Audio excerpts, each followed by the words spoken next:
Hey guys, how's it going? Brandon here and welcome back you guys to another PTL battle. We are here for week 3 against Merkit and his Kuntucky Mudsdales. I've got a really interesting battle for you this week. It's been a few days since the battles happened. I've had time to think about the video, think about the battle itself, really just deep. But you're about to see, and I'm going to talk through it and everything else going on. I actually had another battle yesterday. I had my week 4 battle yesterday, so I'm probably going to record that as well today just to get it out of the way. And then I might actually upload this today as of recording. It's currently Wednesday, so I might actually record this and get this out for you guys today. And then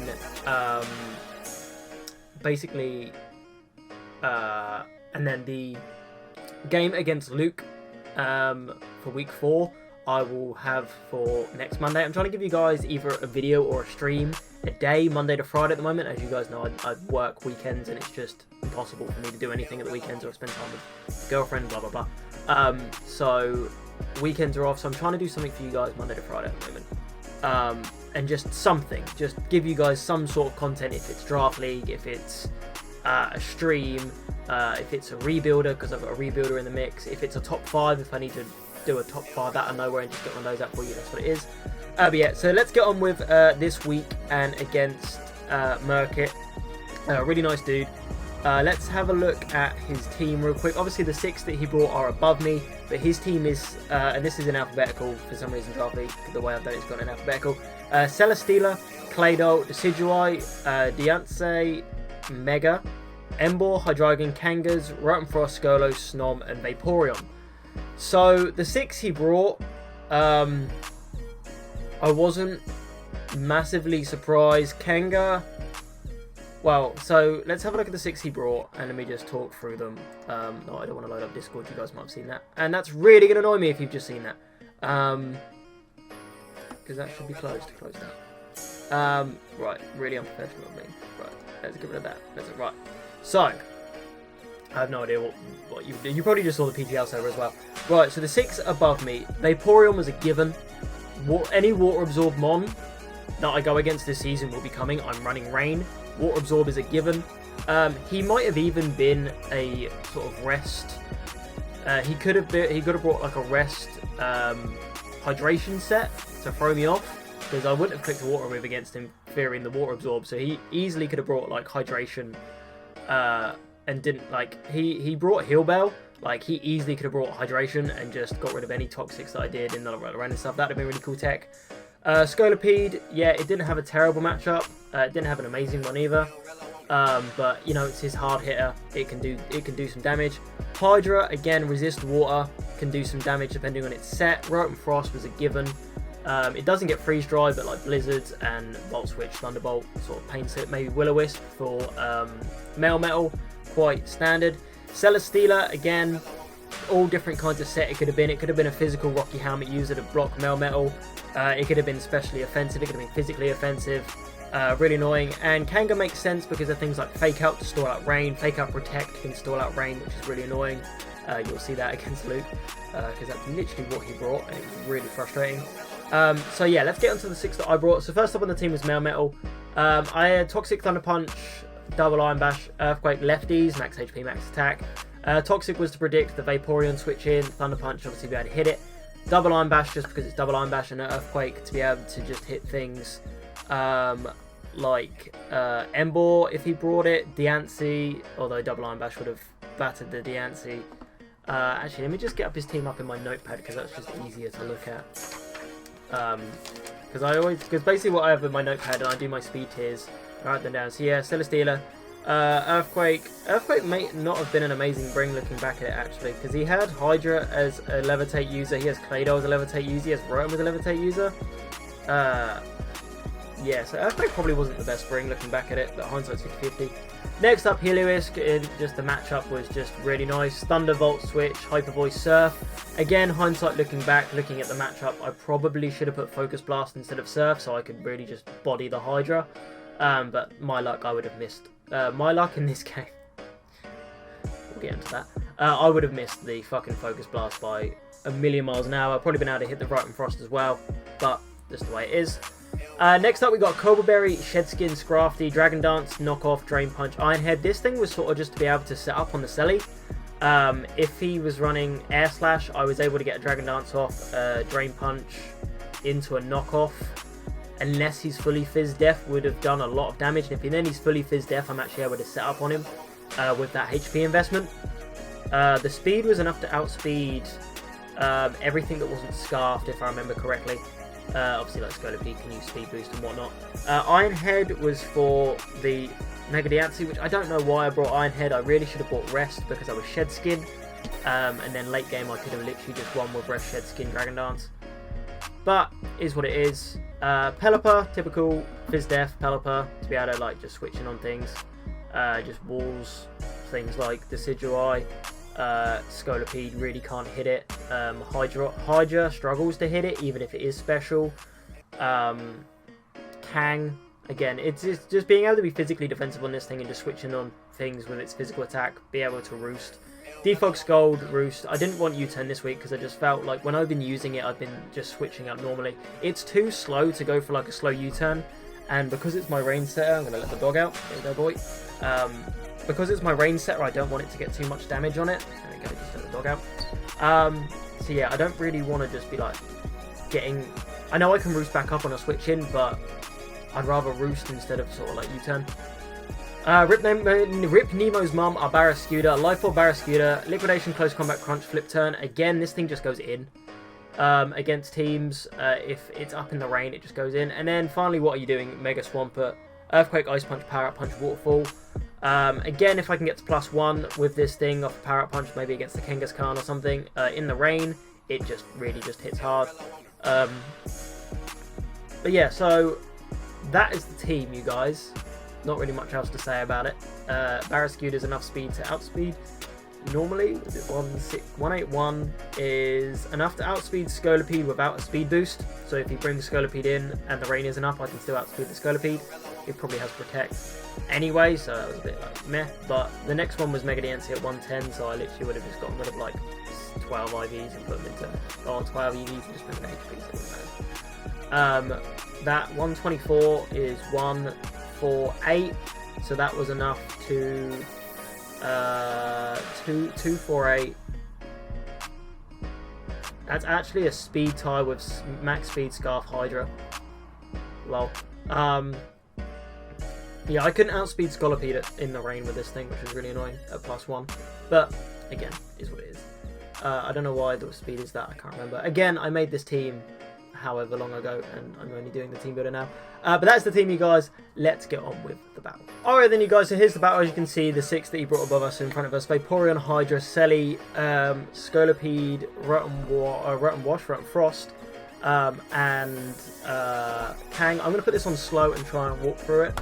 One thing I'm going to show straight away, boom, as you can see, this chat is going mental. I was connecting and reconnecting from sports, and I don't know if it was my Wi-Fi, I don't know if it was sports, but I had a real big problem with sports during this battle, and it actually plays a huge factor in the battle, and I'll point out where and why. I'm not sure if it changed the outcome, but it might have done. Things might have played differently late game.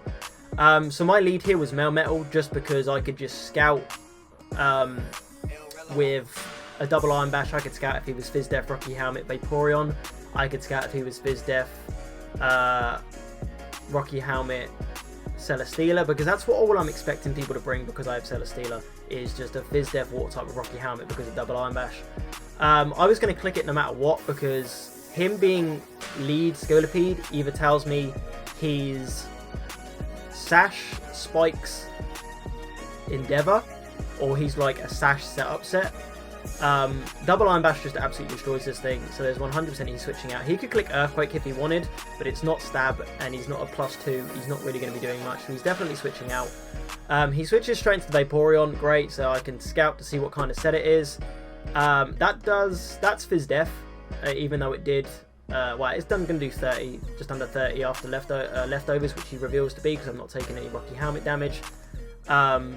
So that's fine. If that's his switching, that's his switching. That's all good. This always gives me a free switch into Helio, because he literally can't touch it. He goes to Protect, I'm guessing just to scout if I was Toxic, or if I had the Thunder Punch or whatever. yeah, Vaporeon can't touch Heliolisk. So it's literally a free switch every time. He goes on a Rotom Frost.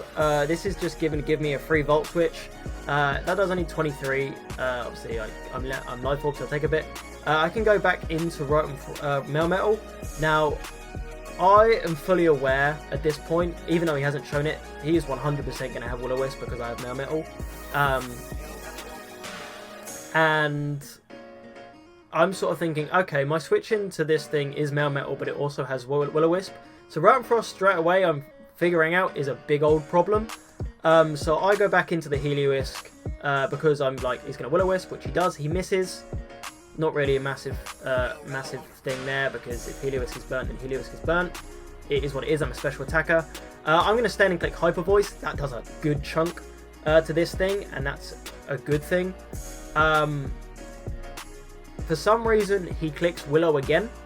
I'm guessing he was predicting me to switch back into Melmetal and me to overpredict. I can then just Volt Switch and kill this thing. Rotom Frost is gone. Will-O-Wisp is gone. Melmetal's fine. Heliolisk being there is fine. I'm just going to go into Pelipper at this point and get my Rain up, and just thought, okay, why not? Let's just get our Rain up and see what I can do. He goes into Kanga at this point, and reveals the Thunder Punch. That's really nice. I click Hurricane just to see like what kind of damage I can do here. I then switch into Swampert because I'm sort of like, I don't want this thing to go down. He then reveals the Power Herb Skull Bash, which is real big tech. Like, I was like seeing that was dope. I really enjoyed seeing that. That made me laugh. I was sort of like, that's so fucking cool. Like, great, sure. But at this point, I'm gonna click Power Up Punch here because it's free. Whatever he has in terms of move wise, he can't actually kill me. Drain Punch, fair enough, does a little bit more damage to me. It's now neutral again. Earthquake just obliterates this thing. It's fine, it's gone. So Rotom Frost and Kangas have gone down, which is fine. And as you see, I'm going to point out again on the left, I'm disconnecting and reconnecting again. And one thing that kept happening when I was reconnecting and disconnecting is I know you play Wi-Fi, once you lock something in, it's final. With Showdown, we get the choice to cancel our option and choose again.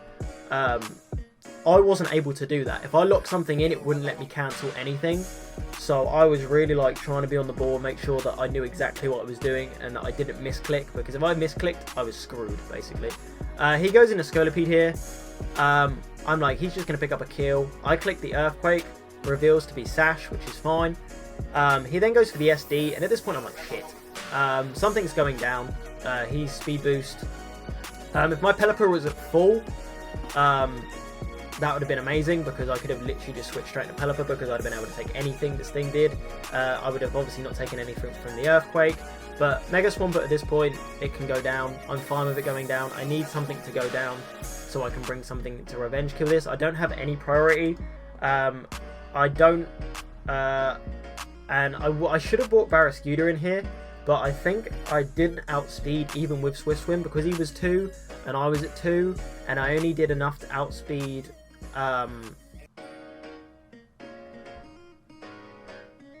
actually, yeah, that's a really big misplay from me. I go to Melmetal because at this point I'm thinking Earthquake doesn't kill me even at +2, it's not stab, and I'm max HP, so he does just go for it. Only does 58, which is fine. I just go for the Thunder Punch in case he does just hard into Vaporeon, wanting to keep this thing for later because it can outspeed. Rain goes away, which is fine. Scolipede's gone, so he goes into Celesteela here.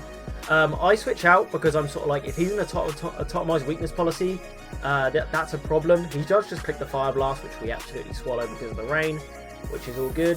I'm okay. He actually goes for the Autotomize. As I click Hurricane for some reason, I was expecting him to go into something else. I probably could have clicked Roost there. He actually reveals the Shockwave, so now I do know he's specially offensive. And because he gets a +1 in special attack, I know he's specially offensive.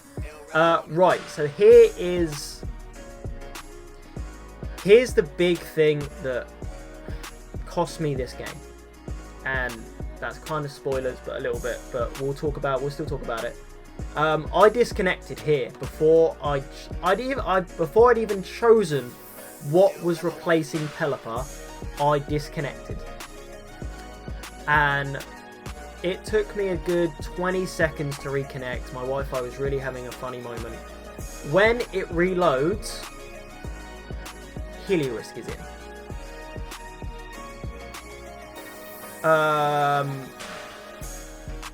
I don't want Heliorisk in at this point.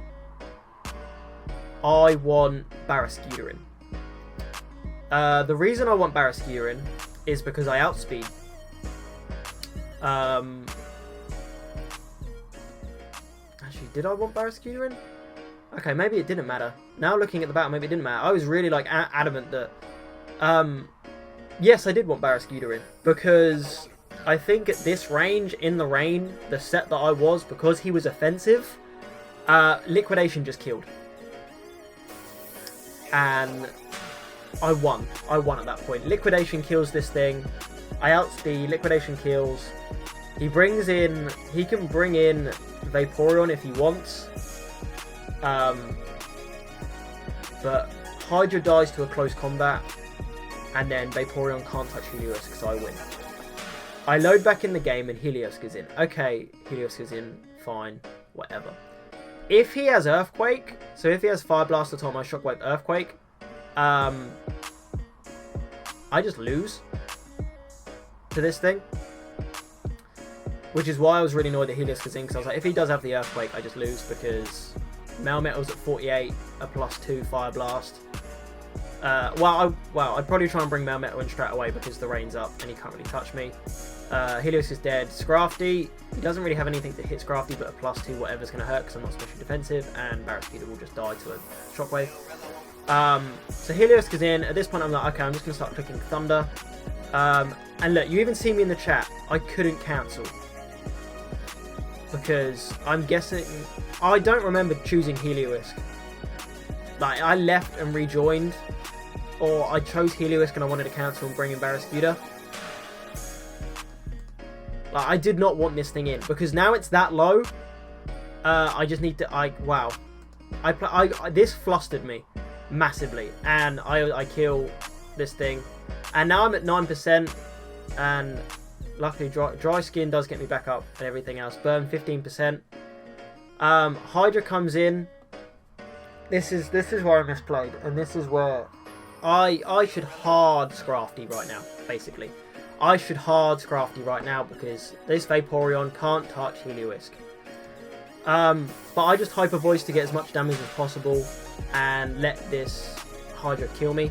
Like, if I go Scrafty there and he Dark Pulses, he does nothing, and I just start clicking Drain Punch. So now I do go into Barraskewda. Again, a massive misplay. I should have gone into Scrafty there. The dog's barking. I should have gone into Scrafty there and clicked Dragon Dance. It's the freest Dragon Dance of my life. But yeah, I kill this thing with... And now it's Vaporeon versus these three. I just need to hope and pray that he doesn't get any Scald Burns, he doesn't get anything else. I'm just going to see how much Close Combat does, because I was sort of just like, it's going to do whatever. He goes for the Wish. He's obviously going to go for the Protect here, which is fine. He's obviously Wish Protect. I know that he's going to go for Protect, so I go into Melmetal, because I'm sort of like, I'm just going to Toxic this thing. Because if he doesn't have Heal Bell, then I win, because I can stall out with Scrafty, Barraskewda and whatnot. If he's only got Scald, then he can't really kill my Barraskewda very quickly because I haven't close combated. So he Scalds Melmetal, luckily no burn. And I Toxic it, so I'm like, great, I can Toxic this thing. And then for some reason I go Barraskewda instead of just clicking Thunder Punch. He reveals the Heal Bell. So at this point I'm thinking, okay, I'm just going to go for Crunch and try and get some defense drops, because if I can get some defense drops, then Scrafty just wins, because of Shed Skin. So I don't get any defense drops here. He Scalds, first Scald, he burns me. Great, cracking. I'm going to do even less damage. That one I wasn't too bothered about, because I'm sort of like, I'm just going for defense drops at this point anyway, so I'm not really worried about the damage. Yeah, I don't get any. And I also know he's just going to Protect next turn because Burn's going to kill me. I then go into Melmetal. and try and just see if I can get a para with the Thunder Punch. I know he's got Heal Bell, but if I can get one para, I win. And then he crits me before I could get another, because he didn't click. He wish and didn't protect there. If that skull didn't kill without a crit, I could have then crit him back. I could have got a para. I could have got anything. But no, he crits Melmetal, and that's really annoying. So I'm like, okay, I'm just gonna go full in with Scrafty at this point. I'm just sort of just like, this is mental at this point. I'm just like, wow, it's like everything's out. I'm getting no defense drops. He got the burn. He then got the crit. So I go into Scrafty. I'm just like, I'm just gonna Dragon Dance. I'm Shed Skin. Like, if he wants to burn me, he can burn me. So he Scalds, doesn't burn me. I go for the knockoff to get rid of those leftovers because it's just being a pain in the ass. He goes for the Wish. He goes for the Protect. I predict the Protect and go for Dragon Dance. I'm sort of just like, right, great. I win this now. I win this because Drain Punch, I recover so much health. And I'm doing 53, and I'm recovering so much health. He goes for the Scald, 31, burns me. I'm Shed Skin. Doesn't activate that turn. So I'm like, I'm just going to Dragon Dance again because he's going to Wish. So I'm like, great. The Wish was obvious, so I was like, I'm going to Dragon Dance. I'm going to Dragon Dance again, predicting the Protect. He got that one right and actually went for the Scald. Still no Shed Skin. 3 turns without Shed Skin, and I'm just sort of sat here like, why isn't Shed Skin activating? I go for another Drain Punch to get some back. He goes for a Scald and crits me again. And we lose 1-0. And I was fuming. I was no procs. As it no crits, no burns, no Shed Skin procs. Crits and burns, no Shed Skin procs or defense drops with Crunch. That's why I protected. Is that why you Shed Skin? Yeah, I was, and I didn't get it. So we're now 1-2. GG's to Merkit. It was just, it wasn't my day. It wasn't my day. Everything just went against me. I got crit twice when I needed to. I didn't get any crits myself. I didn't get anything. I didn't get any defense drops. I didn't get any sheds. I didn't get my Shed Skin. I just didn't get anything. Cobra Berry. Maybe if I was like leftovers, it would have helped maybe, but I don't know. It was just frustrating, and I was really tilted. I don't think I'd ever been so tilted after a game than I had been after that.